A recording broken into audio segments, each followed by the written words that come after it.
Hello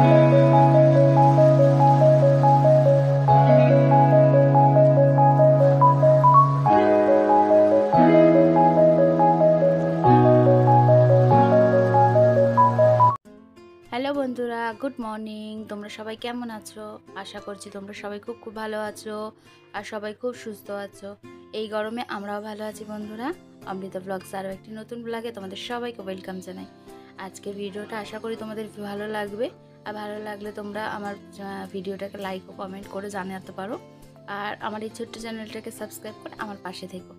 দেখো বন্ধুরা, সকাল সকাল আজকে তাড়াতাড়ি টিফিন করে নিয়েছিলাম। আর তোমরা তো জানো আমি ঘরে আগে ঘুম থেকে উঠে বাসি যে কাজ থাকে, মানে ঘর ঝাড় দেওয়াটা আগে করে নিই, তারপরে টিফিন খাবার দাবার কিছু করে নিয়ে তারপরে কিন্তু আমি আবার বিছানা সমস্ত ঘরের যেগুলো ডাস্টিংয়ের কাজ থাকে সেগুলো কিন্তু করি, তারপরে আবার ভালো করে ঘর ঝাড় দিয়ে মুছে নিই। তো সেই কারণে আগে টিফিন করে নিলাম, নিয়ে তারপরে আমি আমার এই ঘরের বিছানার চাদরটা চেঞ্জ করব, তাই চাদরটা পেতে নিলাম। আর আজকে জানো তো বন্ধুরা, আজকে ছেলের এক্সাম আছে।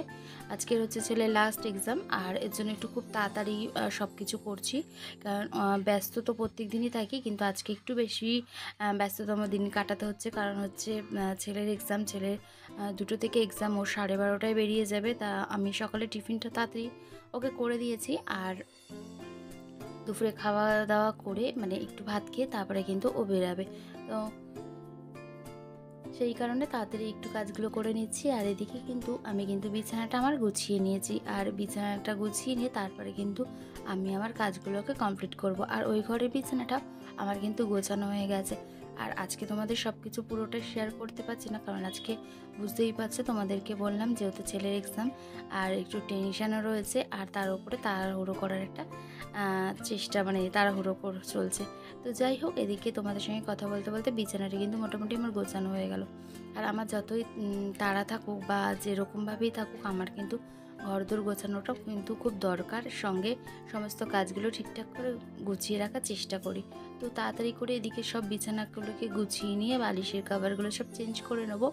এই জন্য বিছানায় উঠেছি। আর বিছানায় দেখো এখানে কিন্তু পিলো কভারগুলো সব চেঞ্জ করে নিয়েছি, করে নিয়ে আর বিছানাটাকে ভালোভাবে গুছিয়ে নিচ্ছি।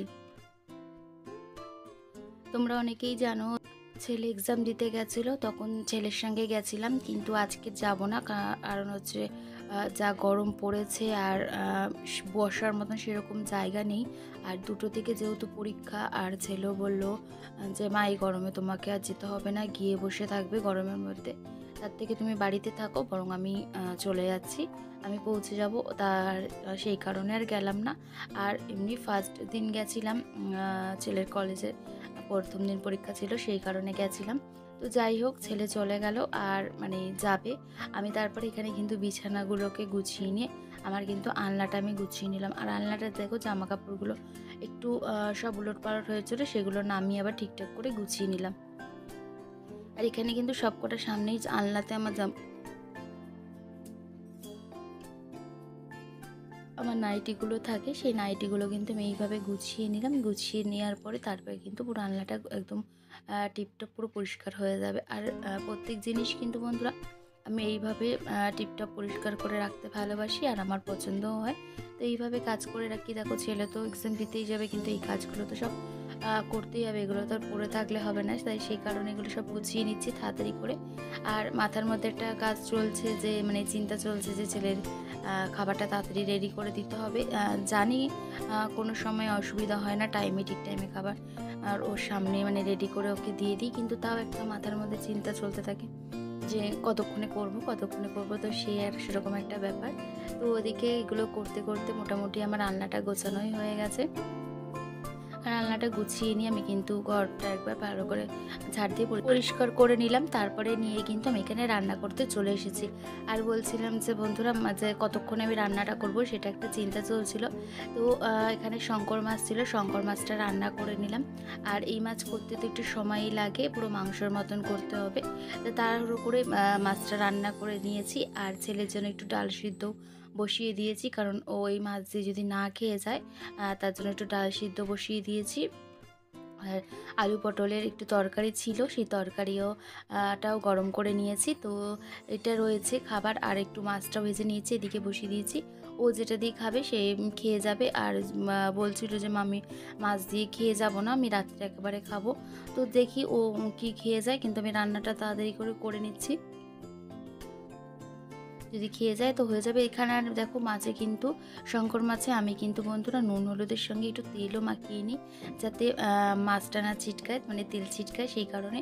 আর এখানে দেখো মাছ ভাজা বসিয়ে কিন্তু ঢাকাটা দিয়ে দিলাম, আর যাতে না ছিটকে আসে গায়ে, তো সেই কারণে। তারপরে কিন্তু এখানে একটু আলু পেঁয়াজ এসব আনা হয়েছিল, সেগুলো আমি আর ঝুড়িতে রাখা হয়নি, তো সেগুলো সব গুছিয়ে রেখে দিচ্ছি। আলু পেঁয়াজগুলো আর রান্না মানে তরকারিটা করব যেহেতু মাছের, তা একটু বের করেও নিলাম সেগুলো। আর আলু পেঁয়াজ আদা রসুন দিয়ে এটা পুরো মাংস মতন মাখা মাখা করলে বেশ ভালো লাগে খেতে। আর এরমভাবেই আমি করি। এই শঙ্কর মাছ আর মাছ এইগুলো তো এরমভাবেই রান্না হয়। আর বেশি মশলা দিয়ে করেছি, যে মানে যেহেতু গরম পড়ছে আর ভীষণ গরম, মানে যতটা গরমে না খাওয়া যায় সেরমভাবেই করছি। খুব একটা বেশি কিছু মানে রিচ করব না, তার হালকার মধ্যেই করব। দেখো এখানে তারপরে এলাচ আর দারকার এগুলো দিয়ে দিলাম, দিয়ে দেওয়ার পরে আর ওখানে কিন্তু আমি পেঁয়াজ আদা রসুন টমেটো কাঁচা লঙ্কা সব কিন্তু কেটে এরমভাবে গুছিয়ে নিয়েছি, তাতে আমার কিন্তু সব সুবিধাও হয় আর জায়গাটাও বেশ পরিষ্কার থাকে। অল্প জায়গার মধ্যে তাড়াতাড়ি কাজও গুছিয়ে করা যায়, আর সেরমভাবে জিনিসগুলো নোংরাও কিন্তু হয় না। তারপরে দেখো এখানে কিন্তু আমি মশলাটা ভালো করে কষিয়ে নেবো, মানে পেঁয়াজ আদা রসুন দিয়ে মা তরকারির মশলাটা ভালো করে কষিয়ে নেবো, নিয়ে তারপরে কিন্তু ওখানে আমি আলু আর যে মাছ ভাজা আছে সেটা দিয়ে তারপরে কিন্তু ভালো করে কষিয়ে নিই, তারপরে কিন্তু আমি রান্নাটা আমার কমপ্লিট হবে। তো যাই হোক এখানে আমি পেঁয়াজটা দিয়ে দিলাম, আর অনেকটাই পেঁয়াজ দিয়েছি, আদা রসুন কিন্তু কম দিয়েছি বন্ধুরা, খুব একটা বেশি দিইনি, কারণ হচ্ছে গরম যা পড়েছে, আদা রসুনটা কম খেলেই ভালো। শরীরের পক্ষে শরীরটা গরম কম হবে, তো এই গরমে যত হালকা ফুলকা খাবার খাওয়া যায় ততই ভালো। কিন্তু মাঝে মাঝে সব সময় তো হালকা ফুলকা খাবার ভালো লাগে না খেতে, মাঝে সাঝে একটু মনে হয় যে একটু মশলা জাতীয় খাবার খেতে ভালো লাগে, তো সেই কারণে দেখো এখানে কিন্তু আমি একটু এরমভাবেই রান্না করে নিলাম। তো যাই হোক এখানে ভালোভাবে রান্নাটা করে নিয়েছি, আর এদিকে কিন্তু ছেলেও স্নানে চলে গেছে, ওরও টাইম হয়েছে কলেজে যাওয়ার। তো ওকে এদিকে আমি খাবার দিয়ে দেবো, তার জন্য তাড়াহুড়ো করছি। আর আমার কিন্তু ভাত আর ডাল সিদ্ধ এদিকে হয়েও গেছে, আর শুধু এই মাছের তরকারিটা করলে আমার কিন্তু রান্না কমপ্লিট। আর তারপরে আমি স্নানে যাব, স্নানে গিয়ে পুজোটা দিয়ে নেবো। আর এখানে দেখো আমার মাছ কিন্তু তরকারি কিন্তু হয়ে গেছে, আর মাছের তরকারি যেহেতু করে নিলাম, আর কিছু সেরকম রান্না নেই। আর মাছটা দেখো এরমভাবে কিন্তু কষা কষা করে নিলাম, পুরো মাংসর মতন লাগছে দেখতে, আর খেতেও কিন্তু মাংসর মতনই লাগে, বেশ টেস্ট লাগে এরমভাবে রান্না করলে। তো এইভাবে রান্না করে নিলাম, আর করে নেওয়ার পর তারপরে কিন্তু আমি ছেলেকে দেবো, খাবার দেবো, মানে আমি স্নান সেরে এসে তারপর খাবার দিয়ে দেবো। আর এখানে দেখো আমার মাছের তরকারি পুরো রেডি হয়ে গেছে, আর যেগুলো বাদবাকি কাজ আছে সেগুলো তো সব আজকে করে নিলাম, সেগুলো তোমাদের সঙ্গে আর শেয়ার করতে পারলাম না। তো যাই হোক আর রান্না আমার কমপ্লিট। তারপরে দেখো এই যে রান্না করে আমি কিন্তু এখানেই রেখে দিয়েছি, আর জায়গায় অন্য জায়গায় করিনি, এই জায়গায় রেখে দিয়েছি, কারণ খাওয়ার সময় একটু গরম করে নেবো, তাই সেই কারণে। তো তারপরে আমার স্নান পুজো সমস্ত সব দিয়ে এখানে ছেলের জন্য খাবার রেডি করছিলাম, আর ছেলের খাবারটা দিয়ে দিলাম আমি কিন্তু মাখিয়ে। ও কিন্তু কলেজে যাওয়ার বা কোথাও যাওয়ার আগে কিন্তু আমি এইভাবেই ওকে খাবার ঠান্ডা করে মাখিয়ে দিই, তো এইভাবে ওকে মাখিয়ে দিলাম। আর ও এখানে একটু ডাল সিদ্ধ আর মানে আলু পটলের তরকারি এটা দিয়ে খেলো। আর দেখো গরম ভাত আমি নিজেই মাখাতে পারছিলাম না, তো যাই হোক ওকে তাড়াতাড়ি করে ভাতটা মাখিয়ে দিলাম, আর খেলো। আর সঙ্গে একটু পাঁপড় ভাজা ছিল, সেই পাঁপড় ভাজা নিয়ে নিয়েছিল, আর মাছের তরকারিও খায়নি, শুধু একটু মাছ নিয়েছিল এক পিস, সেই মাছটা দিয়ে ভাত খেয়ে নিয়েছে। তো তাড়াহুড়ো করে ওকে দিয়ে দিয়েছি, আর ও কিন্তু টাইম কিন্তু অনেক ছিল, যেহেতু ও কলেজে যাবে, আর ও কোথাও যাওয়ার আগে না সেভাবে তৃপ্তি করে খেয়ে যেতে পারে না, কেন জানি না, পড়তে গেলেও সেরকমভাবে খেতে চায় না, কলেজে গেলেও সেরকমভাবে খেতে চায় না, মানে ও এসে খেলে ওর বেশি বেটার লাগে, তো সেই কারণে। আর এখানে দেখো ছেলে কলেজে যাবে বলে ওর হাতে কিন্তু সমস্ত সব জিনিসগুলো দিয়ে দিচ্ছি, আর ও কিন্তু যখন বেরোয় আমি কিন্তু এরকম সমস্ত সব জিনিসগুলো ওর হাতের সামনেই এরমভাবে দিয়ে দিই। আর এখানে এই ঠান্ডা জলটা বের করে দিলাম ও নিয়ে যাবে বলে। তো সেই জলটা দেখছিল। তারপর এখানে জলটা ভরে নিয়ে ও কিন্তু গেল। আর এখান থেকে দেখো ছেলে পুরো রেডি, আর ওর আইডেন্টি কার্ড এগুলো সমস্ত সব পড়ে নিয়েছি। আর যেগুলো সব দরকারি এক্সামের কাগজপত্রগুলো সেগুলো সব কিন্তু নিয়ে নিয়েছে। আর এখানে ছেলেকে রেডি করে ও যেহেতু বেরিয়ে যাবে, ওর যতক্ষণ না ছাড়বো, মানে ও যতক্ষণ না বেরাবে ততক্ষণ কিন্তু আমি গেটের সামনে দাঁড়িয়ে থাকি আর সমস্ত সব দিয়ে দিয়েছি। আর এখানে ছেলেকে বলছিলাম এক্সাম যাতে ভালোভাবে দিস, ভালোভাবে সমস্ত ঠান্ডা মাথায় লিখিস, যেটা প্রতি মা প্রতি সন্তানকে বলে প্রত্যেকটা মা। তো সেইভাবে আমিও ছেলেকে বলছিলাম ঠান্ডা মাথায় ভালোভাবে ভেবে চিনতে তারপরে কিন্তু অ্যান্সারগুলো দিস। তো জানি অনেকটা বড় হয়ে গেছে, এগুলো বললেও সেটাও একটা কিন্তু মায়ের কাছে ছেলেমেয়েরা সবসময় ছোট থাকে, তো সেই কারণেই বলা। তো দেখো এখানে তারপর ছেলেকে ছাতাটা দিয়ে দিলাম, ও বেরিয়ে যাবে। আর আমি তারপরে আমার দুজনে হাজব্যান্ড আর আমি খাওয়া দাওয়া করব, মানে একটু পরে খাওয়া দাওয়া করবো 1:30টার দিকে। আর ও তো এখন বেরোচ্ছে 12:30টায়। তারপরে আমার কিন্তু আর কোনো কাজ নেই। ছেলে এখানে বেরিয়ে গেল ওর এক্সামের জন্য।